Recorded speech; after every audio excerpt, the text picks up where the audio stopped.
کوئی انسان اپنے نارسسزم کی وجہ سے، محبت ذات کی وجہ سے، ایگزیبیشن کی وجہ سے، ایک شوق کی وجہ سے اور دوسروں پہ مقصدیت کو واضح کرنے کے خیال سے جو لوگ دعا سے اجتناب کرتے ہیں، دراصل وہ خدا کو سرے سے مانتے ہیں۔ خادم حضرات، دعا انسان کے پہلے سفر کا باعث ہے۔ وہ خطا انسان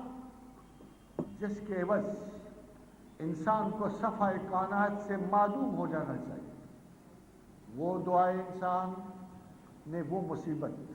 وہ بلا ہم سے ٹال دی۔ کہا وہ المیہ کہ آدم کی خطا نے اربعہ ارب انسانوں کا مستقبل زمین پر قیام مخدوش اور در جنت سے مہر خروج، یہ سارے واقعات ہم کر چکے تھے۔ تب دعا نے مداخلت کی، تب اللہ نے مداخلت کی، آپ کی کیفیات کو رنگ دیا، لفظ دیے، خیال دیا، آدم کے دل کو سمجھایا کہ میرا تیرا ایک اور رشتہ ہے جو کسی اور کے نصیب میں نہیں، میرا تیرا، میری تیرے ساتھ ایک نسبت ہے، اور اس نسبت سے اگر تو ایسے دعا کرے، اگر تو ایسے مانگے اور یقین رکھے کہ میرے سوا اس کو قبول کرنے والا کوئی نہیں، تو میں یقیناً تجھے معاف کر سکتا۔ اور دیکھیے عجیب بات کہ پہلی دعا آدم نے خود نہیں مانگا، پہلی دعا کے کلمات اللہ نے آدم کے دل پہ القاء کیے، خود بتائے، القاء کیے، طریقے دعا سکھایا، طرز انکسار بتائی، محبت کے اصول گنائے، توبہ کو دعا کا طریقہ کار بتایا۔ ربنا ظلمنا انفسنا وان لم تغفر لنا وترحمنا لنکونن من الخاسرین۔ کہ اے پروردگار عالم، اے بادشاہ، اے رب کریم، اے ذوالجلال والاکرام، اگر تو مجھے اس مصیبت سے رہا نہ فرمائے گا تو وہ انسان کیا کرے گا، اس کی نسلیں کیا کریں گی جس کا انجام، جس کے سفر کے آغاز ہی میں کھٹائی پڑ جائے، اور بلی نے پہلے ہاتھ ہی کاٹ لیا ہو رستہ، شیطان رجیم نے جان کا رستہ کاٹ چکا تھا، ہوپ سے ہوپ لس نس کو لے گیا تھا، مگر اس نسبت عالیہ سے، اس دعائے محبت سے اللہ نے اپنے بندے کو سرفراز فرمایا۔ اور اس وقت تو کوئی اور نہ تھا، آدم کے سوا کوئی اور نہ تھا، آدم ہی مسجود ملائک ہونے کے باوجود یہ خطا کر گیا تھا، اللہ کو سامنے دیکھنے کے باوجود خطا کر گیا تھا، مگر خداوند کریم نے سزا بدل دی۔ خاتون حضرات، کرسچنز کے نزدیک ہم تمام انسان بغیر کسی بخشش کی توقع رکھے ہوئے گناہ گار ہیں۔ We are all sinners, eternal sinners۔ انسان کو کرسچن فلسفی ایٹرنل سنر کہتے ہیں، گناہ گار کہتے ہیں، یہ کسی قسم کی فلاح اس میں موجود ہے، مگر پھر ان کے بقول، ان کے فلسفہ خیال کے بقول اللہ نے آدم کی خطا بخشنے کے لیے ایک انسان کے روپ میں اپنا بیٹا اتارا، معاذ اللہ استغفر اللہ، اور پھر اس بیٹے نے وہ بکرا، اس کو برہ کہتے تورات کی زبان میں، پھر اس کو صلیب پہ چڑھایا گیا، پھر اس کو قربان کیا گیا، تو اس معزز اور مقدس ہستی کے خون کے عوض میں اللہ نے انسانوں کے گناہ معاف کیے۔ جو یسوع مسیح کے خون میں نہا لیا وہ پاک ہو گیا۔ مگر خاتون حضرات، حقائق کا اس دور از کار تاریخ اور تاریخ انسان سے کوئی تعلق نہیں۔ اس لیے بیسک باوجود اس کے کہ بڑے محترم ہیں ہمارے لیے وہ تمام لوگ جو کسی نہ کسی مذہب سے تعلق رکھتے ہیں،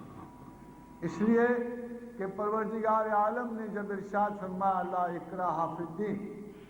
تو مسلمان کے لیے کسی اور کے مذہب پر اعتراض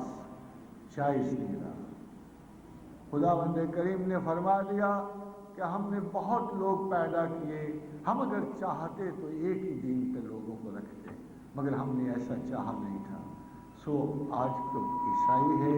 یا کوئی بدھسٹ ہے، کوئی کافر ہے یا مشرک ہے، جو جس خیال پہ ہے، جو جس یقین پہ ہے، وہ چاہے ویسے رہے چاہے ویسے نہ رہے۔ خادم حضرات، بڑی عجیب سی بات آپ کو بتا رہا ہوں کہ آج کے دور میں جب حریت فکر، آزادی خیال کا نام بلند ہو رہا ہے اور ویسٹرن نیشنز اپنے آپ کو اس لیے جنگ آزما مشرق سے پاتی ہیں کہ ہم پریجڈسٹ ہیں، مگر اتفاق یہ دیکھیے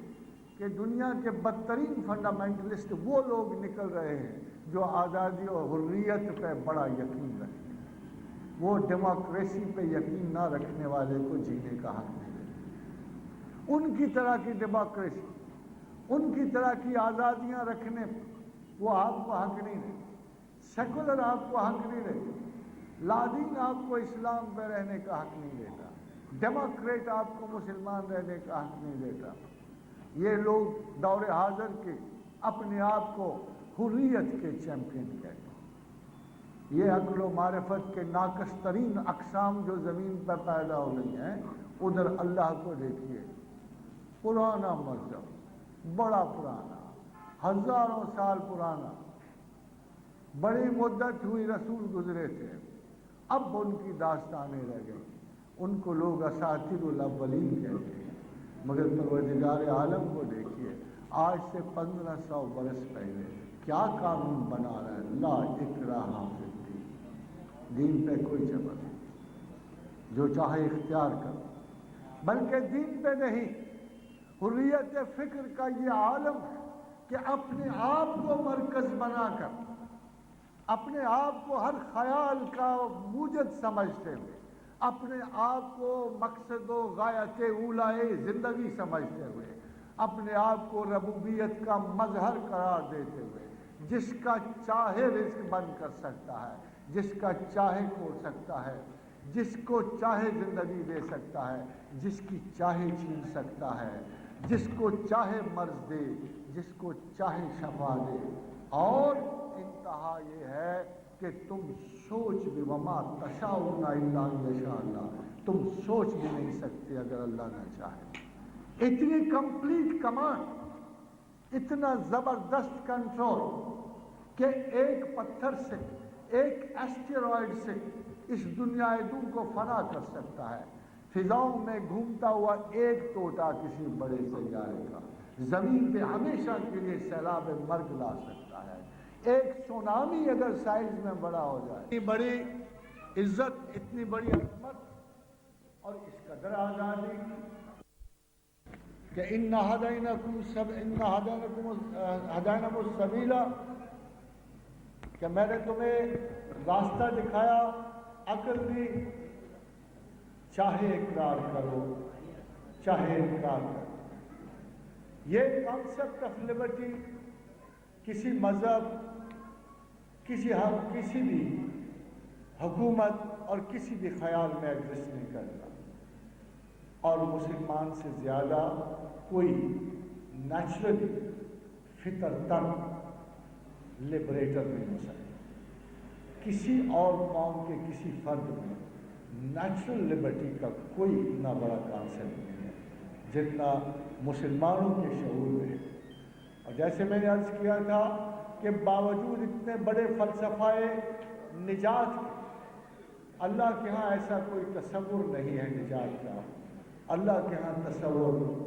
کرسچن کانسیپٹ کی طرح نہیں ہے۔ شاید اسی لیے خدا نے کہا کہ جب مجھے غلط سمجھا جائے گا، جب مجھے غلط میرے احکامات کی تعویل کی جائے گی، تو اے اہل اسلام تم گواہ رہنا، تم گواہ رہنا امتم وسطا لتکونوا شہداء علی الناس، ہم تمہیں گواہ بنائیں گے اس تصور پہ جو ہم نے پیش کیا، جو ہم نے تمہیں عطا کیا، اور تم گواہ رہنا